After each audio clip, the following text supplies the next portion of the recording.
and welcome to a special screening of Insert Coin right here on Bigscreen. My name is Dan AMRICH, and I am fortunate to be the host for today's pregame show, I suppose.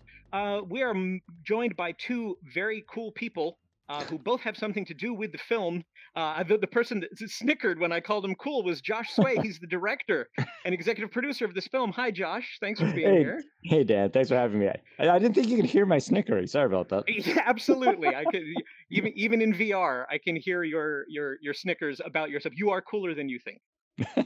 And the person that everybody knows is cool is Ernest Cline. You know him as the author of Ready Player One, Ready Player Two. Hi, Ernie. Nice to meet you. Hey, thanks for having me. We are going to watch this documentary today, so hope you enjoy it. But we want to give you a little bit of context before we get there. This is the documentary that talks about the 90s era of Midway, more or less 10 years of one of CoinOp's greatest developers and greatest success stories, a really fertile creative period for arcade culture in general. And Josh, you made this film because you worked at Midway. You were an art team member, an art director on a lot of the games that are in this, but you also traced it back to cover sort of the beginning of what you saw as the key era for Midway history. I think my first question is, I'd like to know, when did you stop looking at this as your career path and as something that you wanted to document as a film? When did you realize this was a story instead of just your resume? Yeah, I think really what it came down to was, I had been working in games for a really long time, and I was just starting to get burned out, and I felt like I really needed to do something else. And just even if it was just something to distract me, for a year or two.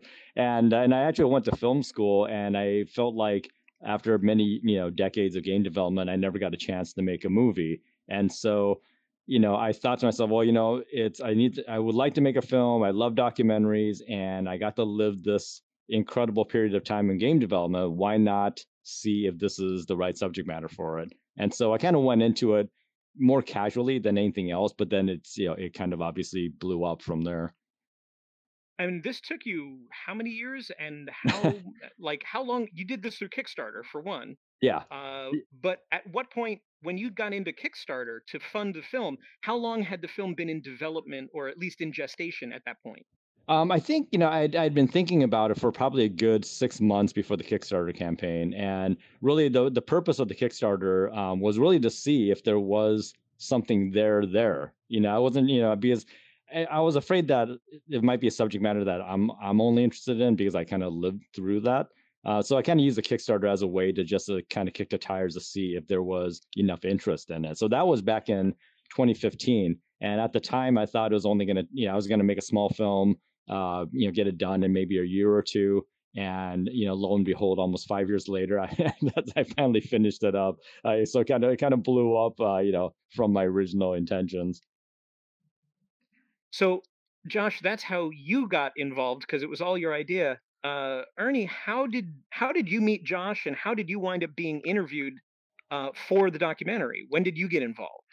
I think it was maybe 2017 or 2018. Josh sent me an email, and the only time I've ever actually hung out with Josh in person was when we were filming that one day. We've hung out online a bunch, but that was I think he flew down to Austin, and he rented out a local arcade, like a private arcade, and we filmed there. And but Josh told me he had in my second novel, Armada, at the beginning, there's a quote from Eugene Jarvis, one of his famous quotes: "The only legitimate use of a computer is to play games," which I always love that quote, and I use it at the beginning of my book. And Josh saw that, and he's like, "Oh, this guy must be a Midway fan." So he reached out to me, and that's how it all happened. So you guys were able to just get that in one afternoon, basically shooting you rented out the arcade? Yeah. Josh would tell you awesome. how he rented it out, but yeah, it's like every boy's dream. Yeah, no, it was funny because I like Ernie said, I contacted him, and Ernie he was so nice to say, hey, you know what, if you can come down to Austin, I can give you a couple of hours, and we're gonna chat. It was like fantastic. I was just I like immediately booked tickets and got everything ready, and Ernie actually suggested this one arcade, so I contacted them, and they were super excited about it. And so they basically put it together. They were closed that day anyway, so we got a couple hours in there. And and I thought I was going to come down. We had 2 hours, but I think we actually talked for almost 4 hours when we were down there. It was like way longer than what we planned. But we just completely geeked out and just started talk about everything under the sun. Yeah, and I brought my DeLorean down, and we posed for pictures with the DeLorean. There was constantly a crowd gathering outside around the car, but yeah, it was a fun day. And then afterwards, I was nervous. I was like, oh man, I probably said some stuff I shouldn't have. I hope Josh doesn't use all of that, and he didn't. He was kind. He took out some of the rambling that I did. Well, who knows what's going to be on the extras of the Blu-ray and the outtakes? Yeah, those deleted scenes are going to come back and bite me in the ass. No, I'll tell you though. I mean, I knew Ernie knew a lot about video games, but I wasn't ready for just the sheer amount of information that came in. and we started, and I was just like, well, I should have expected this, but we, especially when we started talking about the 80s era games that Union Jarvis did, Defender, Robotron, things like that. I mean, it was just, I have so much footage just from that alone. But I'll tell you, having Ernie come onto the film, it really changed the personality of the film, because up until then, it was really a bunch of developers talking and everything, and having Ernie come in and hearing his point of view as both a fan of the games, but also somebody who knows that era really well. And we almost, as game developers, we almost like call them civilians. It's kind of like, oh, that's what it was like that's what the customer was like. That's what they were thinking. We had no idea. So that was really refreshing. And that kind of helped me to pursue interviewing more people outside of just the developers. It was I'm sorry. It was also a chance for me to air my long-held grudge about Smash TV. Like I was like, oh, I'm going to get to talk about Smash TV in a documentary, and the guys who made it are going to get to see it, and I can finally tell them, how I feel about what they did. It was too good to pass up. I used to own a Smash TV cabinet, and I love that game so much. I had it in my kitchen, like in the breakfast area, and would play it constantly. And that was when I talk about upgrading the version with ROM chips. That was with that Smash TV. And so Williams and Midway are big part of my life, a big part of my arcade fandom. So it's a natural fit. Well, I mean, you actually have the honor of kicking off the film. I think it's kind of funny because we're talking about, because we all know the film, but everybody watching this is about to see the film probably for the first time. Ernie, you get to kick it off with sort of, as you pointed out, Josh, that sort of civilian perspective. And I do think that's one of the things that the film does well, is it balances, this is what we were thinking inside Midway with this is what people were reacting to outside Midway, so that people can really understand kind of the cultural impact that some of these games had. But one of the things that is very clear from the film is that you point out that every time you guys were allowed to take a big risk, a big creative risk, the success of that game would lead to the next game being able to take even bigger creative risks. I thought that was very interesting, and to a certain extent, that's going to lead you down just creatively dead ends. So were there anything while you were working at Midway that you were aware, like, wow, Smash TV let us do this with Mortal Kombat, and Mortal Kombat let us do this with NBA Jam, and so on and so forth? Were there blind alleys? Were there projects that you thought should have or could have come out that would have changed the company's fortunes, either for better or for worse? Yeah, I think, there were a lot of games that got canceled. Like, one of the things about arcade games was that they were really inexpensive to make. And so in the case of Midway, they would they would have teams just making all kinds of different games. It wasn't mandated by management or anything like that. It was just like, if a group of people wanted to make a game, they went off and did it because it didn't really cost much to do. But because of that, there was a lot of experimentation. But what would happen is that when those games would go out on test, if they didn't earn enough quarters in a certain amount of time on test, then they would get canceled right away, because it was because they were cheap, they were easy to start, but because they were cheap, they were also easy to get rid of and cancel. And so a lot of times, a lot of games were not allowed to mature properly. And so, like at one point, Midway had the Highlander license, and they were going to do a Highlander sword fighting game. Oh, yeah, I I know, did right? not know that. It's been one of my dreams. Yeah. So and this was going to be using the Mortal Kombat engine and things like that. And it was one of those things where they got a prototype of it going up to a certain point, but it wasn't going to feel right for a long time. But when it goes out on tests, or people might have some different agendas that they don't want another fighting game to succeed, then they would get canceled right away. And so there were a lot of games like that just didn't mature properly. One of the best stories was from Eugene Jarvis.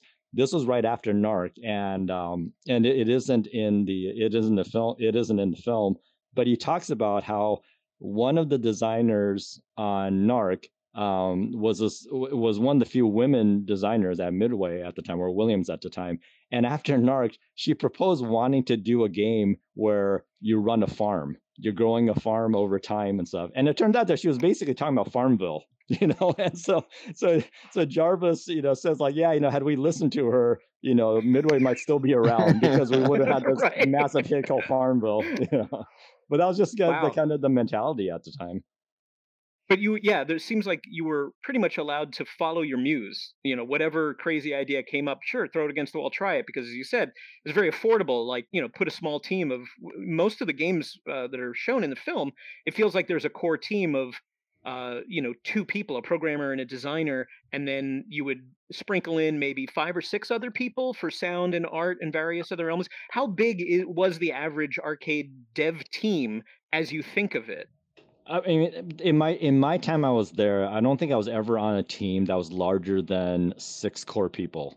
Wow. And so the Mortal Kombat game, the first Mortal Kombat was really only 4 people. NBA Jam was, I think, maybe 4, maybe 5 people. Wow. So they were very small teams, but the scope of the games were a lot smaller. And you look at the budgets for these games, they were super low. Everything was homegrown. There were, Midway manufactured their own cabinets. It wasn't like they were getting cabinets shipped in from China or anything. So everything was very inexpensive. And but yeah, and for arcade games, that was fine. But then when Midway, I'm going to fast forward a little bit here, but when Midway started getting into the home game, that's where that arcade DNA kind of held them back. Right, because it's a completely different player expectation, and there's completely different value, and suddenly you have to put in a lot of dev time, a lot of dev resources, and then of course you also have to worry about manufacturing on a completely different scale. Exactly. A popular arcade game would have sold 3,000 units, 10,000 units tops. I mean, am I off? No. I mean, a moderately successful game, arcade game, would sell around like 10 to 20,000. Now You're talking about each machine is about $4,000, so that's a huge return. But then you get Mortal Kombat, which sold almost 50,000 units. NBA Jam is the same way. Defender, I think, sold over 75,000 units or something to that effect. So I mean, these it was huge money for such little investment. Right. So one of the things I think Midway is probably known for overall, for better or worse, and John Hay says in the documentary, one of the sound guys, he says, Midway was often accused of pushing the boundaries of poor taste. Midway games were often controversial. You had everything from the concept of just, in NBA Jam, pushing people over, which you would never find in the pro leagues. And of course, you have things like Smash TV, which is hyper gory all the time. And you have Mortal Kombat with the infamous fatalities and stuff. But I would argue that the controversy is what turns people's heads, but it's not connected to staying power. To a certain extent, shock value is not the same as stick-to-itiveness. But here we are, and you've built an entire film around this, and people like Ernie and I are still playing the games all these years later. This is the big question, the lightning in a bottle question. Like, what is it that made these games, even though they got your attention with something shocking or surprising or just downright silly in some cases, why are we still playing them now? This is really a question for both of you. Because I'm curious to know what you feel makes an arcade game worth playing 30 years after it was made. Well, mean, for me, a lot of it's nostalgia. I mean, there's clearly like games with better graphics and that are deeper and had huge development teams of hundreds of people. But there's no nostalgia unless even if it's like a newer version of Mortal Kombat or a reboot of an old favorite game. I think that draws people to a game. But sometimes you just want to go back and play the classics. And the way that I always describe it is, for me, like there's that saying, you can never go home again, because you go back to your home and it's changed and you've changed and it's not quite like you remember it. But when you go back and play a video game that you played back in the day, it is exactly how you remember it. And the way that it looks, the way that it sounds, the way that you play it, and it's like a time machine. It takes you right back to that time in your life that you used to just feed endless quarters into these games. So I think for me, it's like a time capsule. It's a place that you used to go and hang out, that a bunch of people that from your generation used to go and hang out, and you can go back and revisit it, and it's exactly like you want it to be. It's exactly like you remember. So there aren't too many things like that in life, for like a digital place that you can go and revisit that you used to hang out in. Yeah, that's a really good point. I mean, I think it reminds me. It's almost like muscle memory. You go to an arcade, and that control panel, the button layout, everything is exactly the way you remember it being, and so you just get right to it. And I think it's just I think the other big thing is just that it's the simplicity of the games. These games were made for people to show up and not read any instructions, and they need to just figure out how to play it. And so it's kind of like riding a bike. When you come back, that muscle memory kicks in, that that overall gamer memory kicks in, and you know exactly what to do. And so it's very comforting. I mean, obviously I still play modern games and everything, but when I get to an arcade, I just recently bought this cocktail table cabinet that has like 60 games in it or something like that, and it has a trackball and everything. And when I sit down, I can feel the muscle memory kicking in, or just my own memories kicking in. I know exactly what to do, and like my kids have been playing it, and they freak out about how good I am on these games, and I have to, and it's funny because I have to tell them, so we got to remember, when I was a kid, a game costs a quarter or 50 cents, and you learn to get really, really good because your goal was, how long can I play for a quarter? And so there was a lot at stake there as a kid, and so you get really good at it, and then now it's gotten to a point where like I have to kind of turn off that part of my brain when I play against my kids, because they get so mad at me when I beat them. Because you're like, good, put a quarter up, let's go. Exactly. I hit the tiger, and it's all right. I gotta back off. My wife knows that the one way that she can always annoy me is she'll just come in. I'll be playing any game, whether it's arcade game, PC game, console game, and she'll just lean over and she'll go, "You want me to get you past this part?" And I just like, because that was like the worst thing you could say in an arcade to somebody. Like somebody's watching you play and they're so judging you, and I'm like, "No, I've got it." And then of course you lose a man or whatever. But yeah, the muscle memory is real. The sort of instant time tunnel is real. I feel the same way very much, where like I will play modern games or modern versions of arcade games, or arcade games on new cabinets, or with arcade joysticks hooked up to consoles, and I have to configure the buttons to match the original control panels as closely as I can. NBA Jam and NBA Hang Time, absolutely. I need to have my thumb and index and ring finger in the splayed sort of 3-button layout that's from the original cabinet, or else I can't play the game at all. I cannot get the shoulder buttons even on a controller to make. I'm just like, what's the closest I can get? It is a very unusual sort of physical memory that manifests when But again, there's an entire generation of gamers that are going to learn about it through films like Insert Coin, because they're not used to the idea of that. Long ago, I worked in video game magazines, and we would always get our readers writing in and saying, "What's your favorite console? What's your favorite machine? What's your favorite?" Because they wanted that validation, "Oh yeah, the editors from that magazine play what I play," and they just wanted. And I would blow their minds, because I would say, "My favorite video game machine of all time is a 400-pound piece of plywood designed to play one game."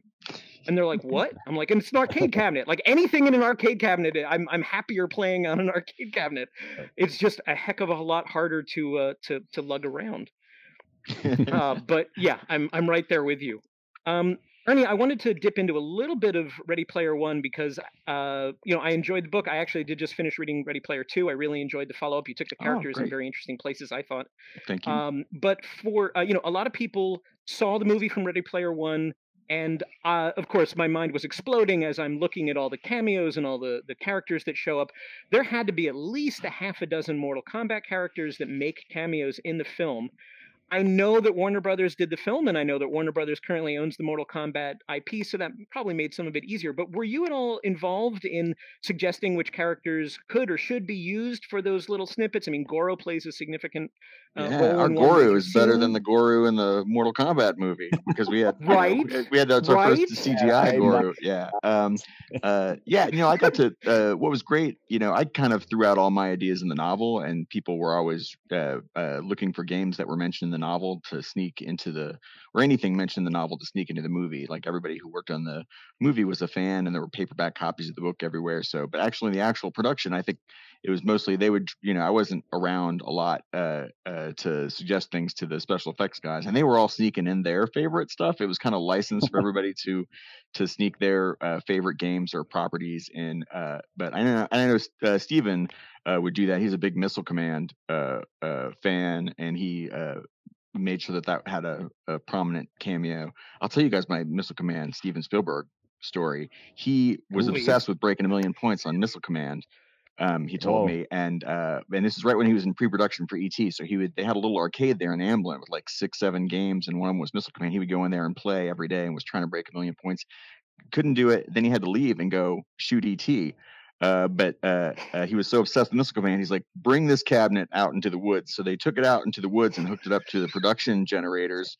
And in between shots, he's over there playing Missile Command, and that's when he finally broke 1 million points. Was out in the redwood forest while they were shooting ET. That was my favorite high score story ever. Yeah.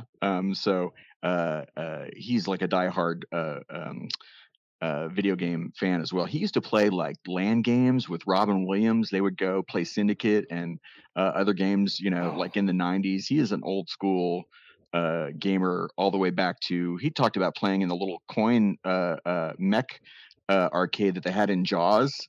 So he's all the way back to the pre-digital arcade. He was an arcade fan. So it was just, and he drew all those kind of people around him. So it was like it was fun to celebrate every facet of 80s culture and sneak things. I'll watch that movie. It'll be on, and I'll still be spotting stuff in the background because the special effects guys were having so much fun. So I think I want to end with a spin on the cliche question that every gamer is always asked, what's your favorite game? But given the subject matter and given the hobbyist nature of all of this, I'm not going to ask what your favorite game is. I want to ask what arcade machine from Midway is in your home. Because at this point, you must both have arcade machines in your homes. I do. I don't think that I have. I have a Battlezone, and I have a Tail Gunner 2, which is like the first sit-down cockpit cabinet. Yeah, I think I'm the only person I know that has a Tail Gunner 2.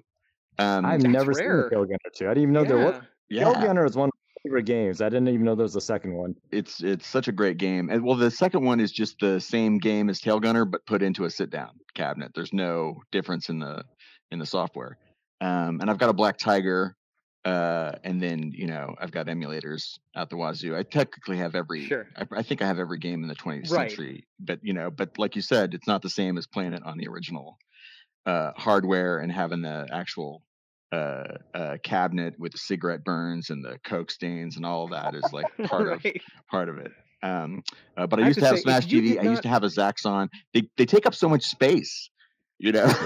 I've heard people refer to them as like the collecting of arcade games as space invaders. They slowly invade the space of your home, and but yeah, Smash TV was the only, I think, Williams that I ever owned, and once I made it to the Pleasure Domes, and I was like, I'm done. I'm selling this game. I've done it. Hold on. If you didn't have a Black Tiger, I would have been terribly disappointed to find out you didn't have a Black Tiger. Given that.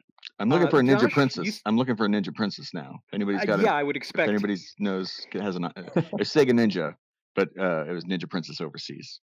Anybody knows where I can find one? Contact Ernie CLINE. Yeah. If you know. Josh, you mentioned that you just got a sort of a multi-cade, but do you have any of the original Yeah, so I got so back at Midway, when you work on a game, at the end of production, you can actually buy a game and just pay the tax on it. And so, we got all these arcade games. So I was able to get a WrestleMania the arcade game cabinet, the and 4-player. No, that's WrestleFest. This is okay. the 2-player one, but we actually brought in the wrestlers and shot them Mortal Kombat style, which is crazy. So got to hang out with Undertaker, Yokozuna, Bam Bam, and so it was nuts. So that was the first arcade game I have. And then I have an Open Ice, which was which is the hockey version of NBA Jam, which was the second game I ever worked on. And so those are the two arcade games. There's a Mortal Kombat 4 that's in storage somewhere in Michigan, and then I have an NBA Jam board set that I want to convert my Open Ice to be able to kind of flip back and forth between the two. But yeah, those like NBA Jam is my favorite game, so I recently got a board, and so I'm hoping to convert that. That's interesting because that's what I have. I have an NBA Jam. I actually have GamePro's old NBA Jam machine. Okay. And I have a couple of different boards just screwed into the sides of the inside, so I just move the connector around. I've got Open Ice, and I usually run maximum hang time, but I also have NBA Jam TE 1.0 chipset with the forbidden Mortal Kombat secret characters. I'm very, but you hit my tripwire here. Of course you have a Mortal Kombat 4, and Mortal Kombat 4 does not appear in the film. And yet you left out what I think is the most interesting story, which is you were Liu Kang. You were the model for Liu Kang in Mortal Kombat 4, and you managed to avoid that through the entire film. How did you get away with not putting yourself in the film as the person that people would recognize in real life as the polygonal Liu Kang? You know what? It's funny because I didn't realize I didn't do that until after the film was done, because I actually put myself in the film as an Easter egg all over the movie. So you see me in NBA Jam, you see me in the Mortal Kombat segment, because they used my face in a bunch of Midway games back in the day. But yeah, Liu Kang in Mortal Kombat 4, that was the one that I missed. And later on, I was like, man, of all the obvious ones, that's the one I should have hit. But I have a really funny story about that. It's fairly not that recently, but a couple of years ago, I took my kids to this hot dog place in Chicago, and they really, up until that point, they didn't really know anything about my, video game pass and Midway and things like that. And they didn't even know I was in any games. And there was a Mortal Kombat 4 at this hot dog place. And I told them, I showed it to them. I was like, oh yeah, I worked on this game. I'm so surprised to see this here.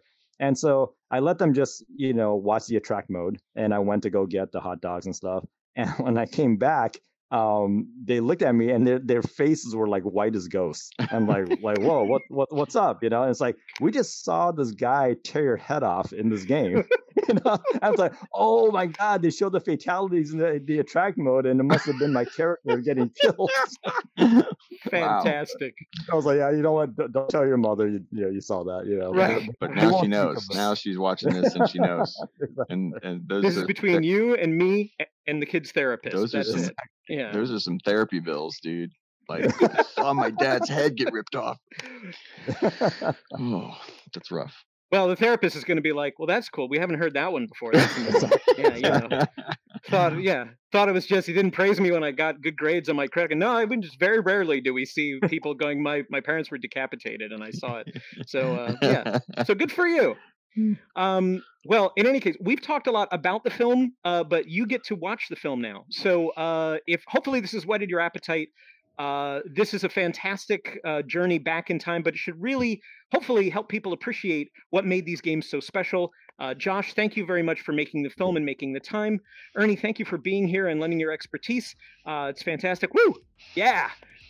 You want to do a high five? Woo! Many things you can do in big screen. My name's Dan AMRICH. It's been my pleasure to be here. Thanks very much. Enjoy the film. Grab some popcorn. Here we go.